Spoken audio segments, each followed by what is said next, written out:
Maligayang pagbabalik sa loob. Kwento. Noong 2008, isang 14 na taong gulang na batang lalaki na may pangarap at isang lumang kamera ang pumasok sa palengke ng Quezon City. Hindi na siya muling nakita pa. Ang sabi ng pulisya, naglayas daw siya. Isang simpleng kaso na isinara at kinalimutan. Ngunit pagkatapos ng 15 taon, habang ginigiba ang isang abandonadong punerarya, isang lihim na silid ang natuklasan sa loob nito. Hindi isang kalansay, kundi ang halos buo pang katawan ng bata, na tila naghihintay na ikwento ang kanyang sinapit. Ang kwentong ito ay hindi tungkol sa isang batang naglayas. Ito ay tungkol sa isang kasamaang nakatago sa likod ng mga pinakarespetadong pangalan sa lipunan. Samahan ninyo akong tuklasin kung ano talaga ang nangyari kay Joey Reyes, at kung paano ang isang sirang kamera ay naging susi sa pagbubunyag ng isang katotohanang mas madilim pa sa inaakala ninyo.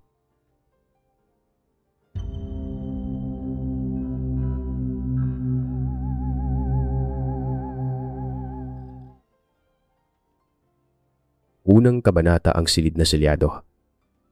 Naisip mo na ba? Sa gitna ng libu-libong mukha na dumaraan sa palengke ng Balintawak araw-araw, kung ilang kwento ang nagsimula at nagtapos doon. Ang hangin doon ay mabigat sa pinaghalong amoy ng mga gulay, ng isda, at ng pawis ng mga taong naghahanap buhay.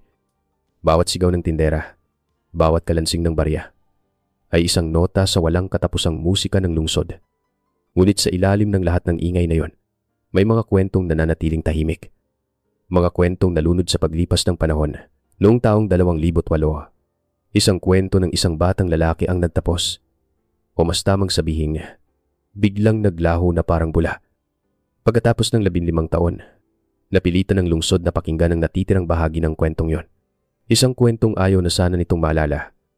Agosto, taong 2023. Ang init ng araw sa Quezon City ay tila isang mabigat na kumot na bumabalot sa lahat. Pinapabagal ang bawat kilos. Pinapatahimik ang bawat usapan. Sa isang construction site sa may lumang abinida, ang alikabok ay parang isang manipis na ulap na lumulutang sa hangin. Isang lumang punerarya ang ginigiba. Isang gusaling matagal nang kinalimutan ng panahon. Ang mga pader nito ay saksi sa hindi mabilang na pagluluksa. Para sa mga trabahador, isa lamang itong ordinaryong araw. Malikapok. Mainit. Paulit-ulit. Isang trabahong kailangang tapusin. Si Mang Rico, ang foreman, ay pinunasan ng pawis sa kanyang noo gamit ang likod ng magaspang niyang kamay.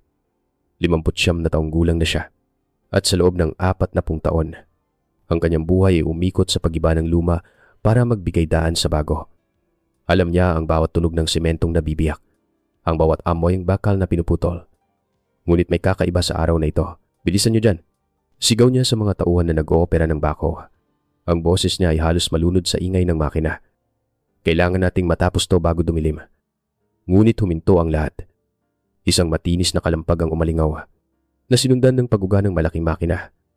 Tumama ang pala ng bako sa isang bagay na hindi dapat naroroon. Isang tunog na buo at matigas. Hindi ito tunog ng ordinaryong hollow block na madaling nadudurog. Ito ay tunog ng isang bagay na matibay. Isang bagay na tumatangging magpagiba. Teka, sabi ni Mang Rico, habang sinenyasan niyang itigil ang makina. Ang biglaang katahimikan ay halos nakakabingi. Lumapit siya. Ang kanyang mga bota ay lumulubog sa makapal na alikabok. Sa gitna ng mga guho, may isang bahagi ng pader na nananatiling buo. Mas makapal ito kaysa sa iba.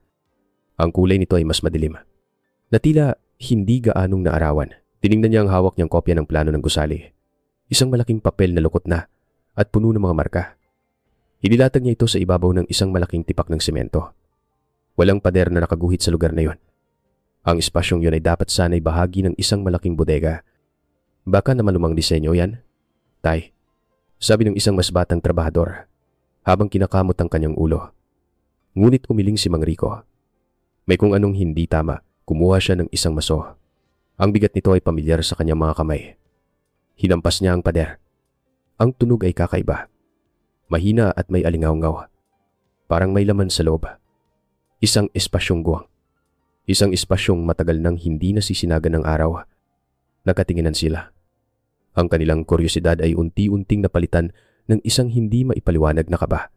Isang pakiramdam na parabang sila ay nasa bingit ng isang bagay na hindi dapat matuklasan. Sa utos ni Mang Rico, pinagtulungan nilang gibain ang pader gamit ang maso at bareta. Bawat hampas ay nagiiwan ng marka. Bawat biyak ay isang maliit na tagumpay. Habang nabibiyak ang semento, isang amoy ang biglang sumingaw mula sa maliit na butas. Hindi ito amoy ng alikabok o ng amag. Ito ay amoy ng mga kemikal na natuyo. Isang matapang na amoy ng formalin na kumakapit sa lalamunan at ng isang bagay na mas matanda pa. Isang amoy ng katahimikang ipinilit. Ng hangin na hindi gumagalaw sa loob ng napakaraming taon. Nang sa wakas ay bumigay ang isang malaking bahagi ng pader. Isang madilim na silid ang bumungad sa kanila. Isang kwartong hindi dapat naroroon. Ang dilim sa loob ay tila mas makapal kaysa sa dilim ng gabi. Walang bintana. Walang anumang daanan ng hangin. Sa gitna nito, may isang mesang gawa sa metal. Kinakalawang na at nababalot ng alikabok ng panahon. At sa ibabaw ng mesa, may isang anyo na paatras sa mga trabahador. Ang kanilang mga mukha ay puno ng pagkabigla at takot. May nag-sign of the cross. Ang kanyang mga labi ay bumubulong ng isang dasal na hindi marinig. Si Mang Rico, sa kabila ng kanyang karanasan, ay natigilan. Ang kanyang pagiging praktikal ay natalo ng isang malagim na tanawin. Ang katawan ng isang bata o ng isang teenager ang nakahimlay doon. Ngunit hindi ito buto lamang. Ang katawan ay halos buo pa, ngunit nanuyo na parang isang tuyong dahon.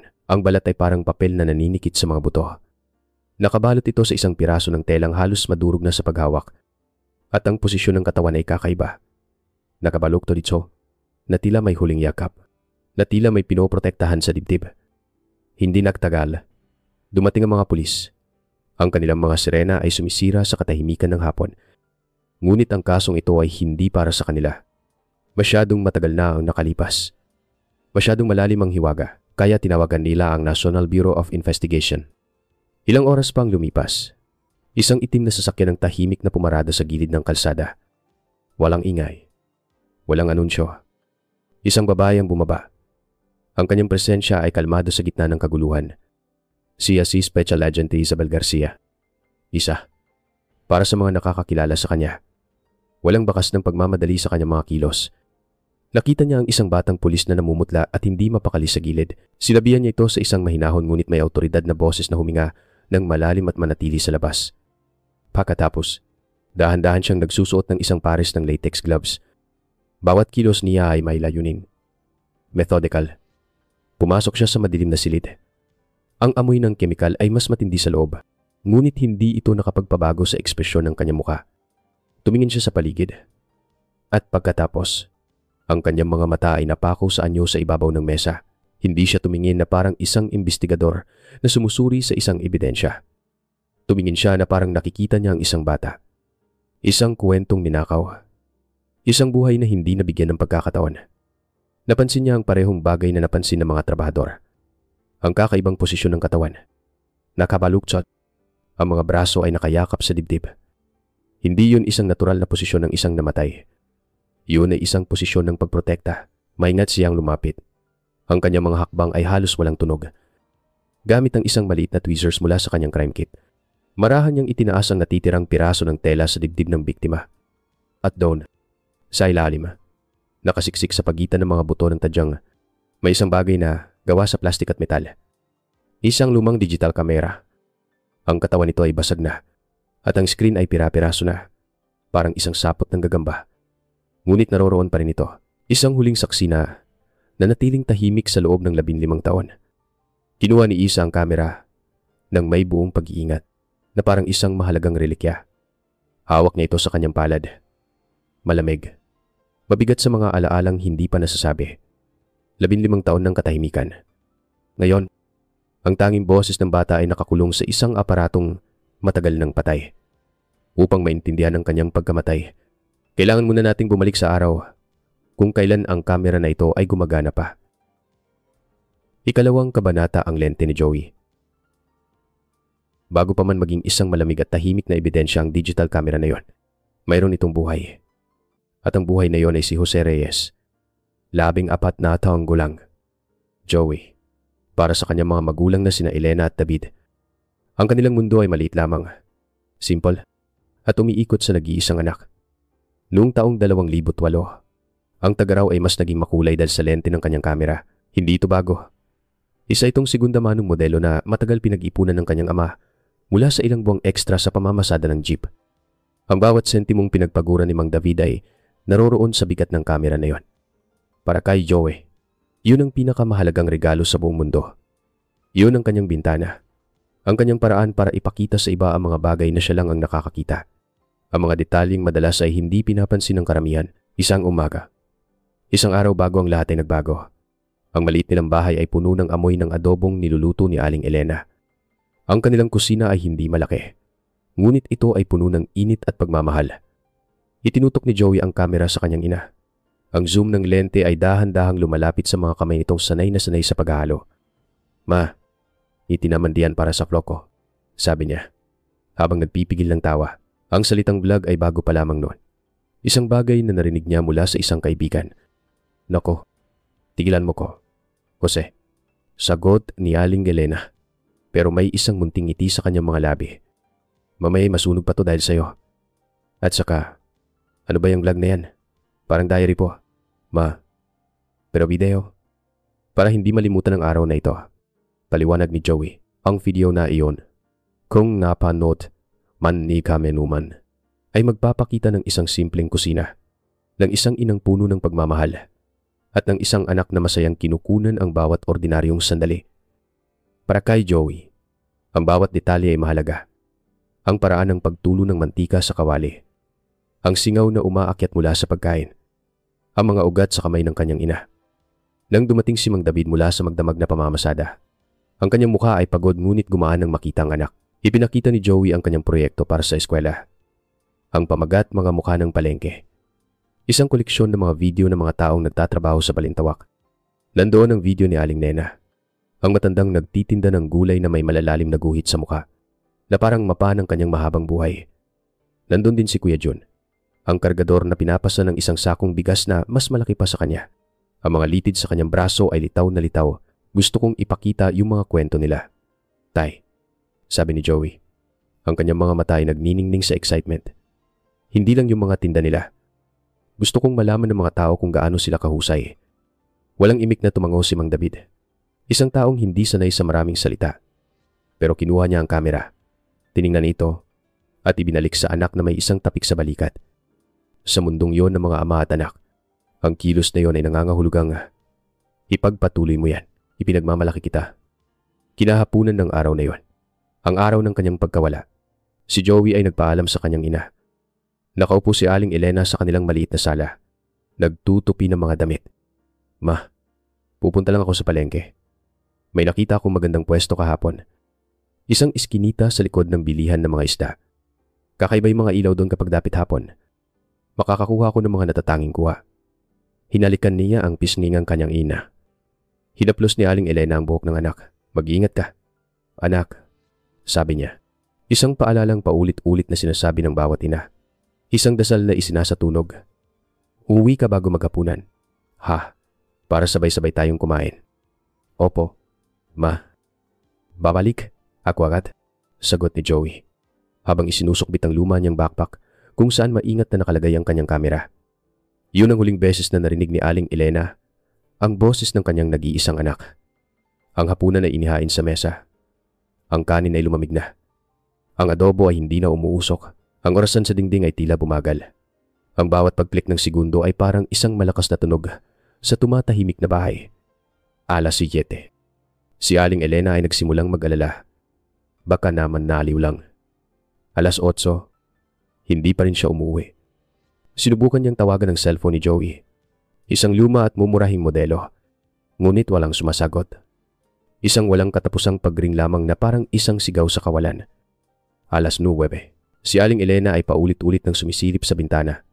Umaasang makikita ang pamilyar na anino ng kanyang anak na naglalakad pa uwi. Kinuha niya ulit ang kanyang telepono. Idinayal ang numero ni Joey. Ngunit ganun pa rin. Nang dumating si Mang David, ang kanyang mukha ay pagod mula sa maghapong trabaho. Ngunit agad itong napalitan ng pag-aalala nang makita ang itsura ng asawa. Wala pa ba, tanong niya? Kahit alam na niya ang sagot sa pamamagitan lamang ng pananahimik ng bahay, magdamag silang hindi natulog. Tinawagan nila ang lahat ng kaibigan at kaklase ni Joey na alam nila. Ngunit walang nakakaalam kung nasaan siya. Nang sumikat ang araw, isang araw na walang kulay, Nagpasya si Mang David na pumunta sa pinakamalapit na istasyon ng pulis. Ang pulis na naka-duty doon, isang lalaking mukhang pagod at walang interes, ay halos hindi siya tiningnan. Matapos pakinggan ang kwento ni Mang David, kumuha ito ng isang formularyo. Ganyan talaga ang mga kabataan ngayon. Tay, sabi ng pulis sa isang tonong parang alam na niya ang lahat. Nagre-rebelde. Baka nagtating lang yan kasama ang mga barkada. O baka may girlfriend na. Uuwi din yan kapag naubos na ang pera. Hindi po ganun ang anak ko. Mahinang sagot ni Mang David. Mabe po si Joy. Hindi pinansin ng pulis ang sinabi niya. Ibinigay niya ang formularyo kay Mang David. Filapan niyo to, pero kailangan nating maghintay ng 24 na oras bago namin siya opisyal na ituring na nawawala.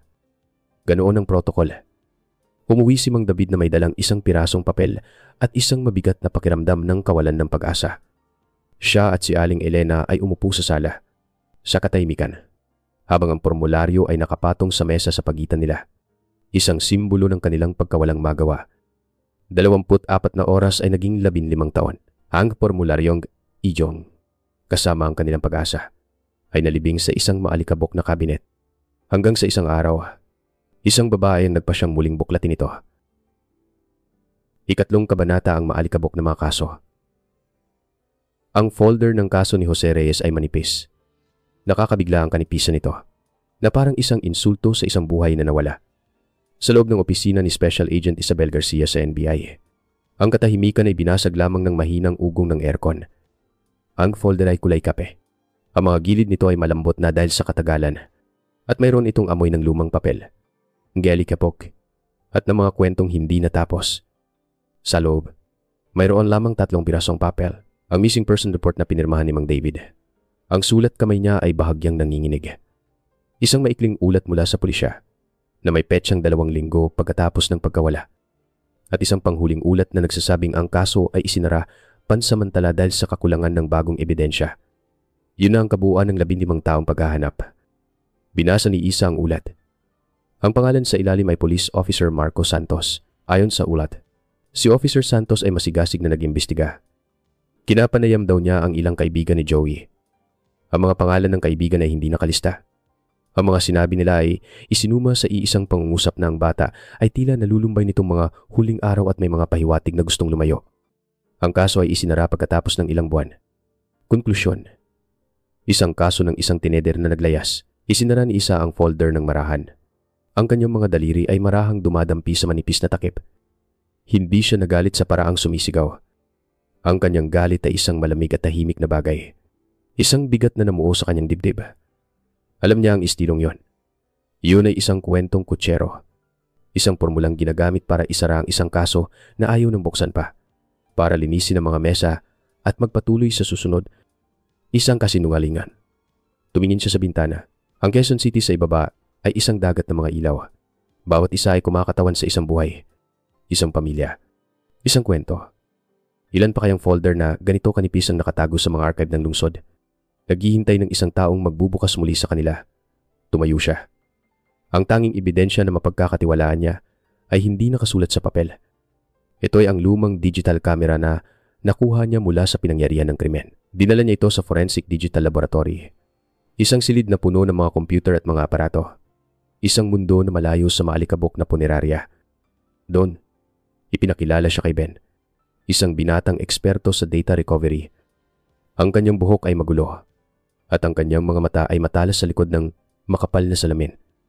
Piningnan niya ang kamera na iniabot ni Isa na nakalagay sa loob ng isang ebidensya na bag. Grabe. Ma'am, sabi ni Ben habang sinusuri ang sirang aparato. Ang memory card nito ay bali sa 3 piraso at nababad ito sa kung anong kimikal sa loob ng 15 taon. Ang tsansa na may makuha tayo rito ay halos imposible. 1 sa 1,000,000. Tumingin si Isa sa mga mata ni Ben. Ang kanyang tingin ay kalmado ngunit matatag. Minsan, ang 1 sa 1,000,000 na pagkakataon lang ang kailangan natin. Sabi niya, gawin mo ang lahat ng iyong makakaya, Ben. Walang nagawa si Ben kundi tumango. Ang determinasyon sa boses ni Isa ay nakakahawa. Nagsimula siyang magtrabaho. Ikinonekta ang mga piraso ng memory card sa isang espesyal na makina. Ang proseso ay matagal at nakakainip, na parang isang operasyon sa isang napakaliit na pasyente. Oras ang lumipas, na naging isang buong araw at pagkatapos ay isang gabi. Si Isa ay nanatili sa kanyang opisina. Sa kanyang investigation board, idinikit niya ang isang litrato ni Joey. Isang larawang nakuha niya mula sa lumang school ID. Isang batang nakangiti, puno ni G. Pagaza. Sa ilalim nito, isinulat niya ang pangalan Marco Santos. Sa tabi nito, isang tandang pananong. Habang tinitingnan niya ang syudad sa gabi, hindi niya maiwasang isipin ang pamilya Reyes. Naghihintay pa rin kaya sila? O ang 15 taon ba ay sapat na para patayin kahit ang pinakamatibay na pag-asa, isang sa 1,000,000 na pagkakataon? Isang sinag ng pag-asa na sumisilip pagkatapos ng 15 taon ng kadiliman. Kung naniniwala ka rin na walang krimen ang dapat malibing sa limot, iwanan mo ang salitang katarungan sa ibaba. Bilang tanda na kasama ka namin sa paghihintay sa resulta. Ang paglalakbay para hanapin ang katotohanan ay nagsisimula pa lamang. Kinagabihan, habang si Isa ay malalim na nag-iisip, tumunog ang telepono sa kanyang mesa. Ang tunog ay tila napakalakas sa katahimikan ng gabi. Sinagot niya ito. Ang boses sa kabilang linya ay nagmamadali. "Si Ben, ma'am," sabi niya. Ang kanyang boses ay may halong pagod at tagumpay. "Dapat niyo itong makita. May nakuha kami." Ika-4, nakabanata ang huling video. Ang hangin sa loob ng forensic lab ay malamig at siksik sa pag-asa. Mabilis na naglakad si Isa patungo sa pwesto ni Ben. Nakatutok si Ben sa isang malaking monitor. Ang kanyang mukha ay sinisinagan ng malamlam na ilaw mula sa screen na nag-iiwan ng mga anino sa ilalim ng kanyang mga mata. Halatang hindi pa siya natutulog. "Huwag po kayo masyadong umasa, ma'am."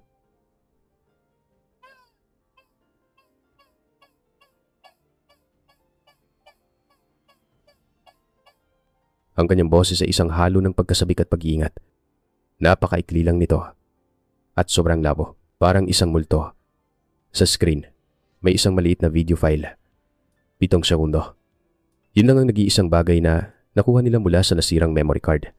Isang digital na himala. Pinindot ni Ben ang play. Ang video ay isang magulong karanasan. Nanginginig ang kuha na tila ang may hawak ng kamera ay nagulat o natatakot. Ang mga kulay ay kupas na parang isang lumang litrato na binigyan ng kaunting buhay. Ang tanging nakikita ay mga malabong anino at mga mabilis na galaw. Ang audio ay isang ingay ng hangin at ng kung anong kaluskos. Pagkatapos ng 7 segundo, naging itim ang screen. Isang sandali ng katahimikan. Isang sandali ng pagkabigo na halos maramdaman. Yun lang tanong ni Isa. Ang kanyang boses ay kalmado pa rin. Ngunit may bahid ng disappointment na hindi niya maitago. "Pasensya na po, ma'am," sabi ni Ben habang kinakamot ang kanyang batok. Yan lang talagang naisalba. Ang data ay sobrang korap. Ngunit hindi tumayo si Isa. Tumingin siya muli sa screen. "I-play mo ulit," sabi niya. "Pero ngayon, i-pause mo bawat segundo. Hati-hatiin natin ang multong ito." Ginawa ni Ben ang sinabi niya. Ang 7 segundong video ay naging isang serye ng mga malabong litrato. Sa unang 3 segundo, wala silang makita kundi ang sahig na semento ng palengke. Ngunit sa ika-4 na segundo, may isang imahe. Isang pares ng lumang sapatos at ang laylayan ng pantalon ng isang lalaki. Sa ika-5 segundo, tumaas ang anggulo ng kamera. May 2 tao. Ang isa ay nakasuot ng uniforme ng pulis, ngunit hindi makita ang mukha dahil sa anino. Ang isa pa ay isang mas matandang lalaki, nakasuot ng simpleng t-shirt. "Teka," sabi ni Isa. "Lakihan mo yung mukhang matanda." Sinunod ni Ben. Ang imahe ay naging pixelated, ngunit kahit malabo, ang emosyon sa mukha ng lalaki ay malinaw na malinaw. Ang kanyang mga mata ay nanlalaki sa takot. Ang kanyang bibig ay bahagyang nakabuka, na parang gustong sumigaw pero walang boses na lumalabas. Ito ay mukha ng isang taong nakakita ng isang bagay na hindi niya dapat makita. Hindi ito mukha ng isang kriminal. Ito ay mukha ng isang biktima o isang saksi. Sa parehong frame, may isang mabilis na kilos. Ang kamay ng pulis ay inaabot ng isang makapal na sobre mula sa matanda. Ang transaksyon ay mabilis, palihim. "May isa pa," sabi ni Isa. Ang kanyang mga mata ay hindi umaalis sa screen. Sa gilid, yung deck. Sa likuran, 2 lalaki. May isang bahagi ng isang lumang pampasaherong jeep. Ang pintura nito ay kumukupas na. Pinalaki ni Ben ang imahe. Ang plaka ay hindi buo. Natatakpan ng anino. Ngunit 3 letra at 2 numero ang nababasa TX. 125. Ito na ang kanilang unang tunay na ebidensya. Isang mukha na puno ng takot. At isang bahagi ng plaka. Paano yung audio, tanong ni Isa? Humiling na si Ben. Ingay lang po talaga, ma'am. Ingay ng palengke, ng hangin. Walang boses. Subukan mong i-filter. Utos ni Isa. Alisin mo ang low frequency sounds. Ang ingayng paligid. Itira mo lang ang high frequency. Baka may marinig tayo na hindi dapat nandoon. Muling nagtrabaho si Ben. Ang kanyang mga daliri ay mabilis na gumagalaw sa keyboard. Ilang minuto ng pag-filter at pag-adjust. Pagkatapos, pinatugtog niya muli ang audio. Ang malakas na ugong ng palengke ay nawala.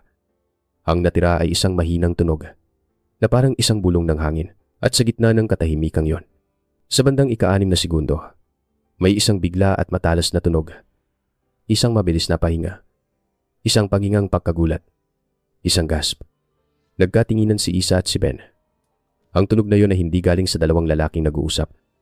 Ito ay galing sa likod ng kamera. Ang huling hininga ni Joey. Ang malamig na hangin sa lab ay biglang naging mas malamig pa.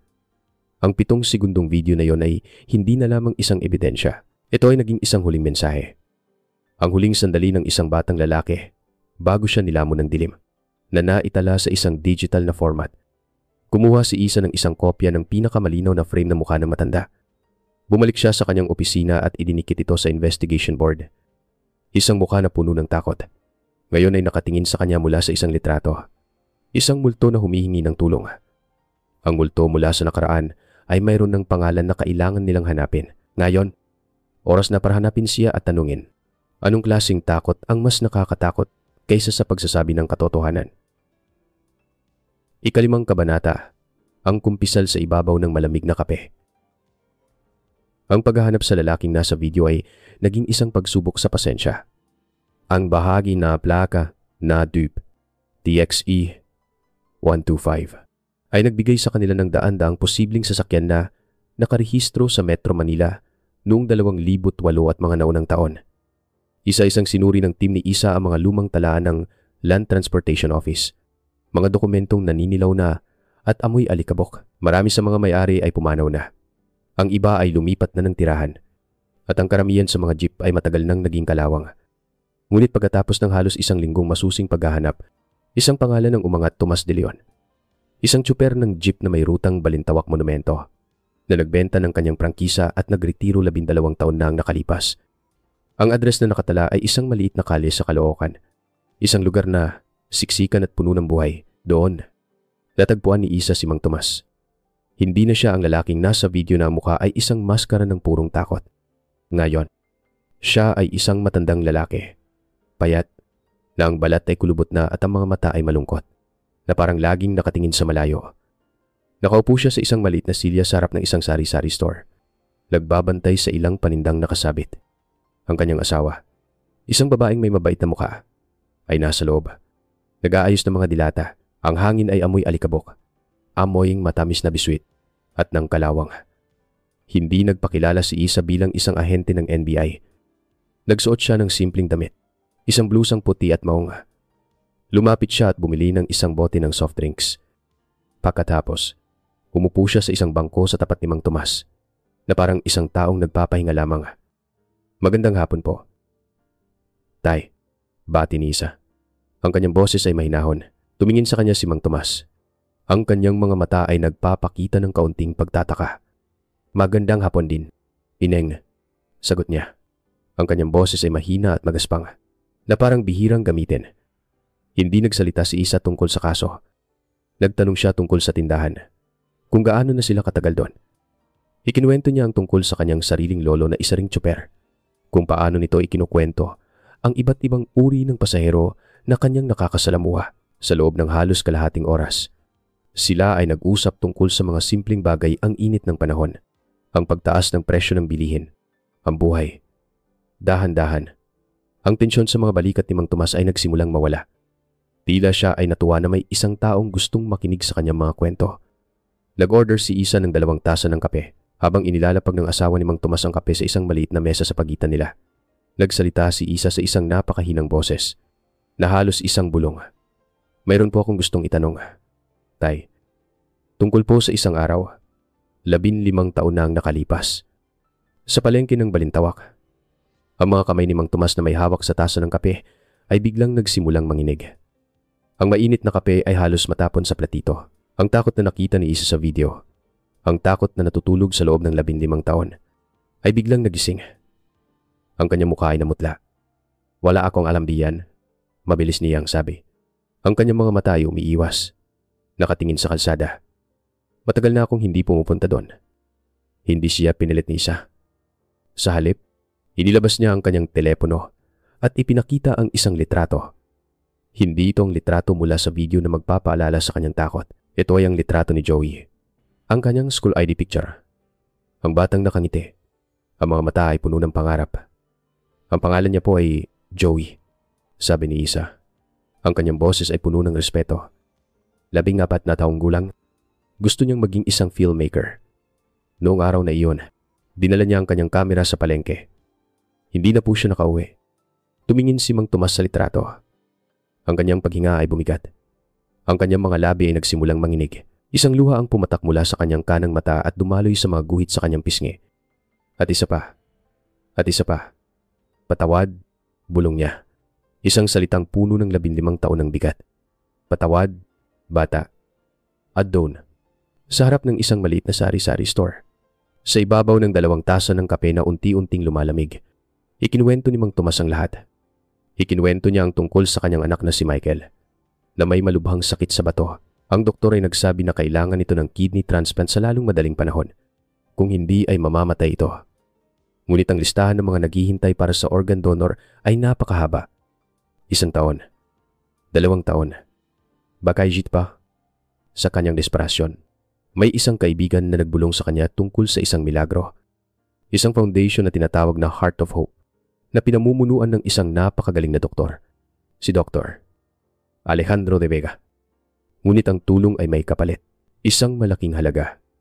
Nakipag-ugnayan sa kanya ang isang pulis, si Marcos Santos. Siya raw ang mag-aayos ng lahat. Kailangan lang niyang magbayad. Ibinenta ni Mang Tomas ang kanyang jeep, ang kanyang kaisa-isang pinagkukunan ng kabuhayan. Nagsanla siya ng kanilang maliit na bahay at lupa. Noong gabing yon sa palengke, ibinigay niya ang sobre na puno ng pera kay Santos. Ngunit hindi niya alam na sa isang sulok, isang batang may hawak na kamera ang nakatutok sa kanila. Nakita ni Santos ang bata. Hinila niya si Joey. Isinakay sa isang van. Binalaan ni Santos si Mang Tomas. Kapag nagsalita ka, sabi ng pulis, hindi lang ang anak mo ang hindi makakatanggap ng bato. Baka pati ang buong pamilya mo ay hindi na rin makita pa. Naduwag si Mang Tomas. Pinili niya ang kanyang anak. Ilang linggo pagkatapos noon, ang kanyang anak ay milagrong nakatanggap ng isang bato. Ang operasyon ay naging matagumpay. Ngayon, si Michael ay may sarili ng pamilya. Ang anak ko ay nabuhay dahil sa bato na yon, sabi ni Mang Tomas habang umiiyak. Pero ako ay namatay noong araw na yon. 15 taon na akong binabangungot ng ngiti ng batang yon. Sino ang nasa likod ng lahat ng ito? Tay mahinang tanong ni Isa. Tumingin si Mang Tomas kay Isa. Ang kanyang mga mata ay puno ng sakit at pagsisisi. Si Dr. De Vega, sabi niya. Lahat ay dahil kay Dr. De Vega. Siya ang aming tagapagligtas. At siya rin ang demonyo. Ang bigat ng isang ama ay naibsan na. Ngunit ang kadilimang kanyang itinuro ay walang katapusan. Isang doktor na nagliligtas ng buhay. Isang pilantropo. Isang demonyo. Ang tunay na paghahanap, ngayon pa lang magsisimula. Ika-6 na, kabanata ang santos sa loob ng puting damit. Ang pangalang doktor, Alejandro de Vega, ay hindi isang ordinaryong pangalan. Sa mundo ng medisina sa Pilipinas, ito ay isang pangalan na katumbas ng kabanalan at pag-asa. Isang henyo sa larangan ng pediatric surgery na kilala sa kanyang mga kamay na kayang gumawa ng himala. Isang pilantropo na nagtayo ng Heart of Hope Foundation. Isang organisasyon na nagbigay ng pangalawang buhay sa daan-daang batang may malubhang karamdaman. Ang kanyang mukha ay laging nasa mga pahayagan at magasin. Laging may ngiti. Laging may yakap sa isang batang may sakit. Ang kanyang boses ay laging maririnig sa radyo. Laging nagsasalita tungkol sa pag-asa at pagtulong sa kapwa. Siya ang santo sa loob ng isang puting damit. Nang sinimulan ni Special Agent Isa Garcia na imbestigahan si Doktor. De Vega, para siyang bumangga sa isang pader na hindi nakikita ngunit napakatibay. Bawat ahensya ng gobyerno na kanyang tinanong ay nagbibigay ng parehong sagot si Doktor. De Vega ay isang taong may hindi matatawarang integridad. Ang mga financial records ng kanyang foundation ay bukas sa publiko, malinis, at walang anumang bahid ng katiwalian. Ang kanyang listahan ng mga donor ay kinabibilangan ng mga pinakamayayamang pamilya at mga pinakamakapangyarihang politiko sa bansa.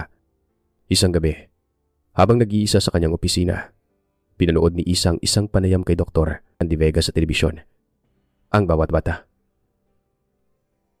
Sabi na Doktor, ang kanyang boses ay malumanay at puno ng sinseridad, ay may karapatang mabuhay at mangarap. Ang aming misyon sa Heart of Hope ay bigyan sila ng pagkakataong yon.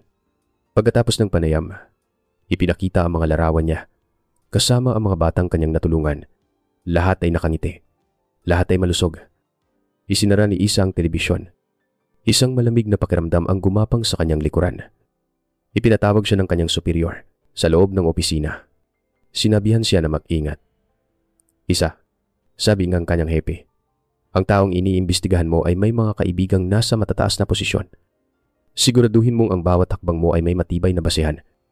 Yun ay isang babala. Ngunit para kay Isa, yun ay isang kumpirmasyon. Ang isang taong masyadong malinis ay kadalasang may itinatagong napakalaking dumi. Hindi niya kayang lusubin ang pader ng harapan. Kaya't nagpasya siyang hanapin ng mga bitak. Binalikan niya si Ben, ang forensic digital expert. Hiniling niya na suriin ang lahat ng pampublikong datos ng Heart of Hope Foundation sa loob ng 15 taon. Hindi ang financial records, kundi ang mga anunsyo ng tagumpay. Pagkatapos ng isang linggong walang tulog na pagtatrabaho, ipinakita ni Ben kay Isa ang isang mapa ng Metro Manila sa kanyang computer. May mga tuldok na pula at asul. Ma'am, tingnan niyo po ito, sabi ni Ben.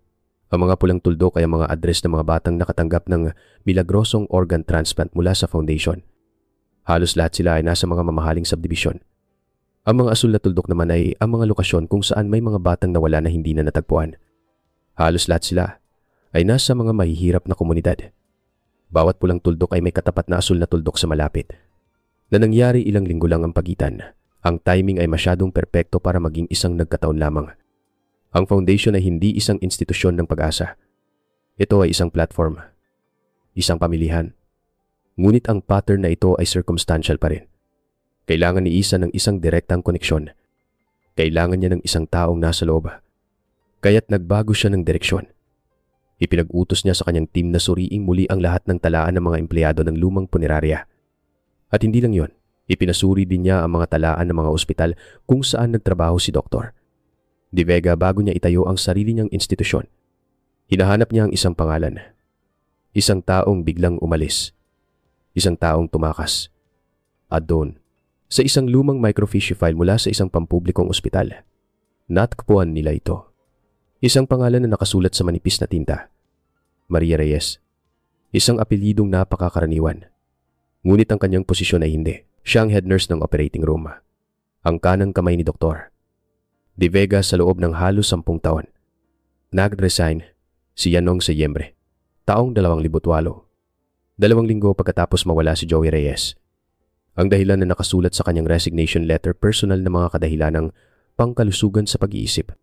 Ikinulong ni Isa ng isang pulang bilog ang pangalan. Maria Reyes. Ang isang santo ay hindi kayang gumawa ng milagro na mag-isa. Kailangan niya ng mga apostol. Ngunit minsan, ang isa sa mga apostol na yon ay hindi na kayang pasanin ang bigat ng kasalanan. Ikapitong kabanata ang bulong ng konsensya. Ang paghahanap kay Maria Reyes ay nagdala kay Isa sa isang tahimik na bayan sa probinsya ng Laguna. Isang lugar kung saan ang hangin ay sariwa at ang oras ay tila mas mabagal. Doon, sa isang maliit na kalye, natagpuan niya ang isang flower shop na tinatawag na Paraiso ni Maria. Ang pangalan mismo ay isang kabalintunaan. Ang loob ng tindahan ay puno ng buhay. Ang amoy ng mga rosas at sampagita ay nakahalo sa amoy ng basang lupa. Si Maria Reyes ay naroroon. Nag-aayos ng isang bouquet ng mga puting lilis. Siya ay mas matanda na kaysa sa litrato sa kanyang file. Ang kanyang mukha ay may mga linya ng pag-aalala. At ang kanyang mga mata ay may bakas ng isang kalungkutang matagal nang itinatago. Ang kanyang mga kamay, na dating sanay sa mga surgical instrument, ngayon ay sanay na sa pag-aalaga ng mga bulaklak. na para bang sinusubukan niyang palitan ng mga buhay na nawalan ng mga buhay na namumukadkad. Pumasok si Isa sa tindahan. Hindi siya nagsuot ng uniforme. Siya ay isang ordinaryong customer. Nang makita siya ni Maria, ngumiti ito. Isang pilit ng ngiti na hindi umabot sa kanyang mga mata. Ngunit nang magtama ang kanilang mga mata, ang ngiti ni Maria ay unti-unting nawala. Para siyang nakakita ng isang multo mula sa nakaraan. Ano po ang maipaglilingkod ko sa inyo? Tanong ni Maria. Ang kanyang boses ay bahagyang nanginginig. Hindi sumagot si Isa. Sa halip, lumapit siya sa mga puting lilis na inaayos ni Maria. Ang mga ito ay perpekto. Walang anumang bahid ng dumi. Ang gaganda ng mga bulaklak na ito, sabi ni Isa. Ang kanyang boses ay mahinahon. Ang mga puting lilis. Para sa mga libing. Hindi po ba? Pero para rin sa kadalisayan.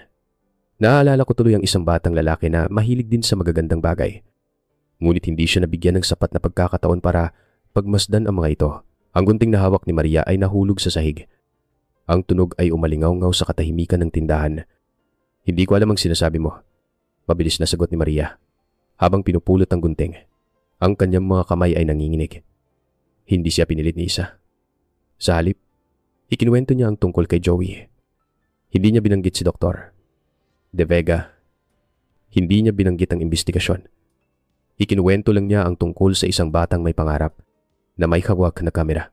Ikinuwento niya ang tungkol sa isang ina at ama na 15 taon nang naghihintay ng sagot. Hindi siya nag-akusa. Siya ay nagkukuwento lamang. Nang matapos siya, inilabas ni Isa ang kanyang telepono. Ipinakita niya kay Maria ang isang litrato. Hindi ito litrato ni Joey. Ito ay isang litrato ng lumang digital camera na natagpuan nila na nakapatong sa isang malamig na metal na mesa sa loob ng morgue. Sa sandaling iyon, bumigay si Maria. Ang pader na kanyang itinayo sa paligid ng kanyang sarili sa loob ng 15 taon ay gumuho. Napaupo siya sa sahig, sa gitna ng mga nalaglag na talulot ng bulaklak, at nagsimulang umiyak. Isang iyak na matagal ng kinikimkim. Isang tunog ng isang kaluluwang nasasaktan.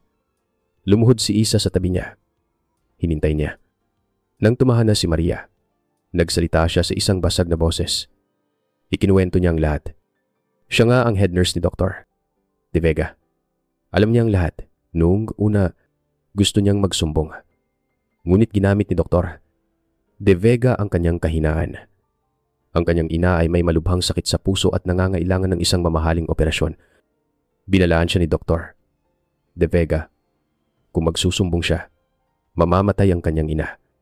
Kung makikipagtulungan siya, hindi lang niya babayaran ang lahat ng gastos sa ospital. Bibigyan pa siya ng perang hindi niya kailanman kikitain sa buong buhay niya. Pinili niya ang kanyang ina, ngunit mula nun, ang kanyang kaluluwa ay namatay. Si Joey ang huling kaso na kanyang nasaksihan. Pagkatapos nun, hindi na niya kinaya. Kinuha niya ang perang duguan at tumakas. Umaasang malilimutan niya ang lahat. Ngunit ang mga mukha ng mga bata ay laging bumabalik sa kanyang mga panaginip. Tumayo. Si Maria. Ang kanyang mga binti ay nanginginig. Lumakad siya patungo sa isang maliit na aparador sa likod ng tindahan. Mula sa isang nakakandadong kahon, kinuha niya ang isang maliit at lumang notebook.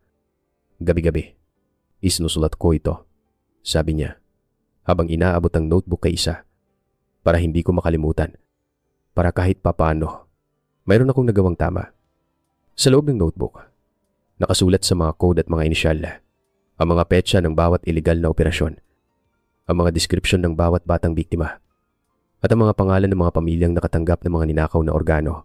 Ang bulong ng konsensya, kahit na inilibing sa ilalim ng 15 taon ng takot, ay sa wakas ay narinig.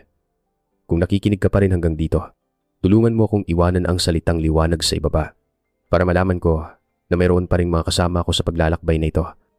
Ang inyong presensya ang pinakamalaking inspirasyon para ituloy ko ang kwento ng paghahanap ng liwanag sa gitna ng kadiliman. Ang notebook na yon ay hindi lang naglalaman ng mga pangalan, ito ay naglalaman ng isang hatol. Ang pinakamahabang gabi sa Quezon City. Malapit nang magsimula. Ika-8 kabanata, ang pinakamahabang gabi. Ang notebook ni Maria Reyes ay hindi lamang isang ebidensya. Ito ay isang mapa patungo sa impyerno. Sa loob ng 24 na oras, si Special Agent Isa Garcia at ang kanyang team ay nagtrabaho ng walang tigil. Iniisa-isa ang bawat pangalan, bawat petsa, bawat code na nakasulat sa nanginginig na sulat kamay ng isang nagsisising nurse.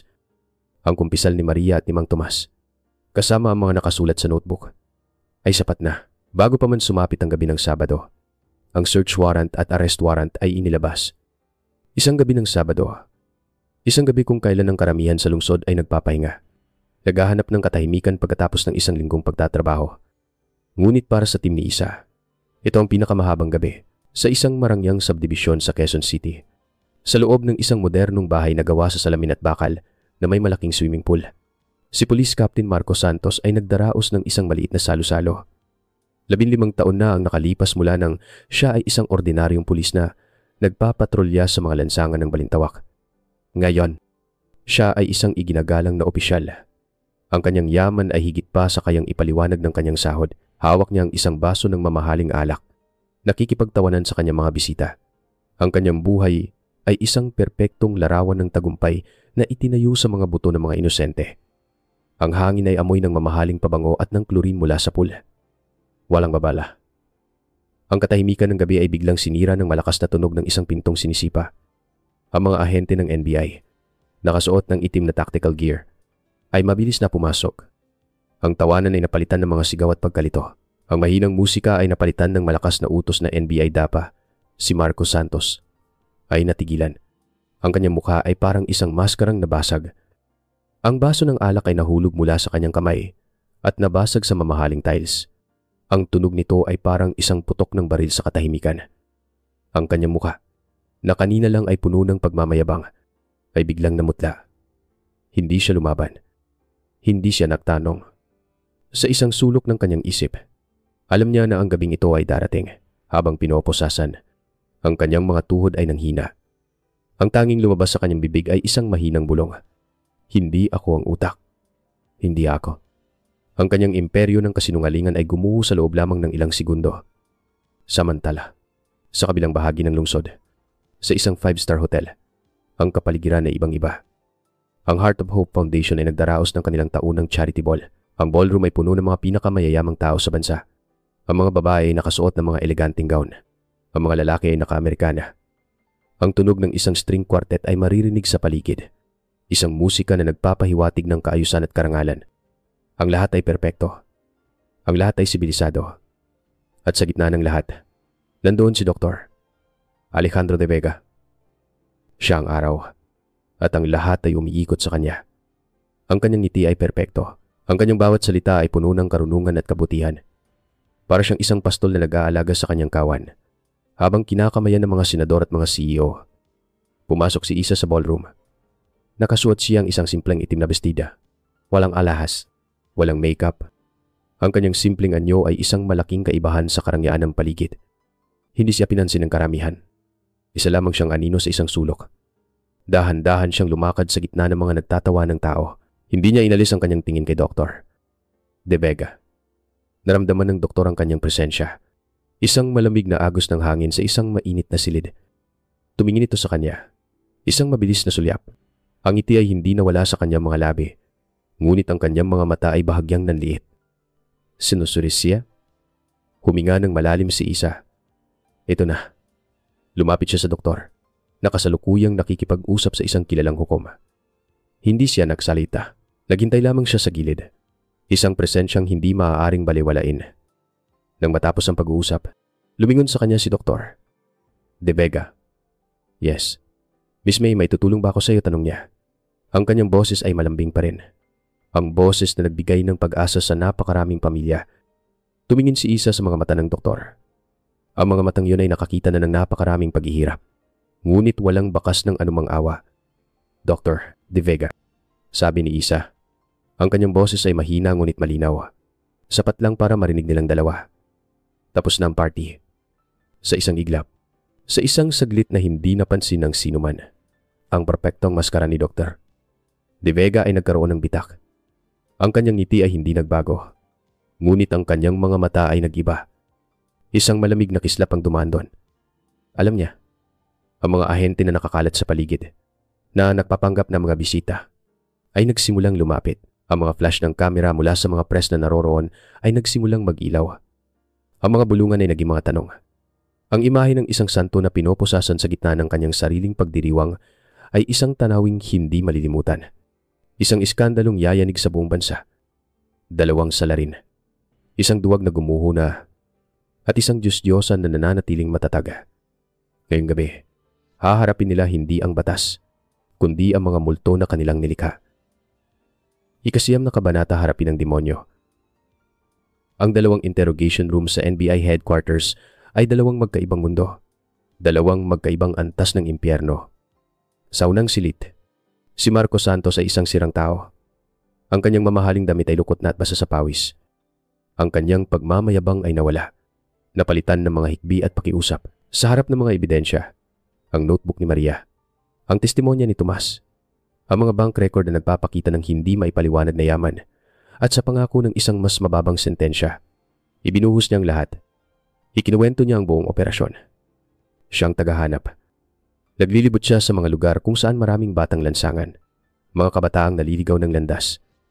Pinipili niya ang mga mukhang malusog, ang mga batang tila walang naghahanap, ang lumang punerarya. Ayon sa kanya, ay perpektong lugar. Mayroon itong sariling morgue, mga kagamitan sa pag-imbalsamo na maaaring gamitin para sa ibang layunin, at isang sistema ng drainage na direktang konektado sa imburnal ng lungsod, kung saan madaling itapon ang anumang ebidensya tulad ng dugo at mga natirang lamang loob. Ang bawat bata ay may katapat na kliyente mula sa listahan ni Dr. De Vega. Ang lahat ay sistematiko, mabilis, at walang bakas. Trabaho lang, June. Paulit-ulit niyang sinasabi habang umiyak. Sumusunod lang ako sa utos. Si Dr. De Vega, siya ang may kontrol sa lahat. Binabayaran niya ako. Binibigyan ng proteksyon. Anong magagawa ko? Ang kanyang salaysay ay isang litanya ng kasakiman at kaduwagan.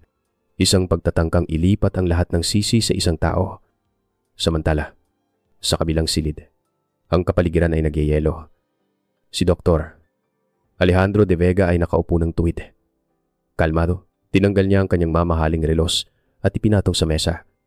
Inayos niya ang kanyang damit. Para siyang isang propesor na naghihintay magsimula ang kanyang klase. Hindi isang taong akusado sa maraming pagpatay. Sa loob ng ilang oras, hindi siya nagsalita. Tinitingnan lang niya ang mga investigador na nagtatanong sa kanya na may bahagyang ngiti. Na parabang sila ay mga batang nagtatanong ng mga simpleng bagay. Ngunit nang pumasok si Isa at umupo sa tapat niya, nagsimula siyang magsalita. Na parabang matagal na niyang hinihintay ang pagkakataong ito para ipaliwanag ang kanyang sarili sa isang taong sa tingin niya ay makakaintindi. Hindi niya itinanggi ang mga paratang. Sa katunayan, kinumpirma niya ang mga ito. Ngunit sa isang paraan na nakakakilabot. Alam mo, Special Agent, simula niya. Ang kanyang boses ay kalmado at parang nagtuturo. Ang lipunan ay isang hardin. Ang isang mahusay na hardinero ay kailangang magtanggal ng mga damo para hayaang mamukadkad ang mga pinakamagagandang bulaklak. Yun ang aking ginagawa. Hindi kumurap si Isa. Hinayaan niya lang siyang magpatuloy. Ang mga batang yun, pagpapatuloy niya habang ikinukumpas ang kanyang mga kamay. Mga batang walang kinabukasan. Mga batang malamang na magiging kriminal o pabigat sa lipunan. Ang kanilang mga organo, sa kabilang banda, ay malusog at puno ng buhay. Inililipat ko lamang ang isang yaman mula sa isang sisidlang walang halaga patungo sa isang sisidlang magbibigay ng malaking kontribusyon sa mundo. Isipin mo isang batang lansangan laban sa isang batang magiging isang henyo sa siyensya. Isang lider ng bansa. Sino ang mas karapat-dapat mabuhay? Ang kanyang mga salita ay hindi salita ng isang taong nagsisisi. Ito ay salita ng isang taong naniniwala sa kanyang sariling baluktot na pilosopiya. Para sa kanya, hindi ito pagpatay. Ito ay isang proseso ng pagpili. Isang social engineering na isinasagawa sa operating table. Hindi mo maiintindihan, sabi niya, habang nakatingin sa mga mata ni Isa. Hindi ito tungkol sa pera. Ang pera ay isang kasangkapan lamang.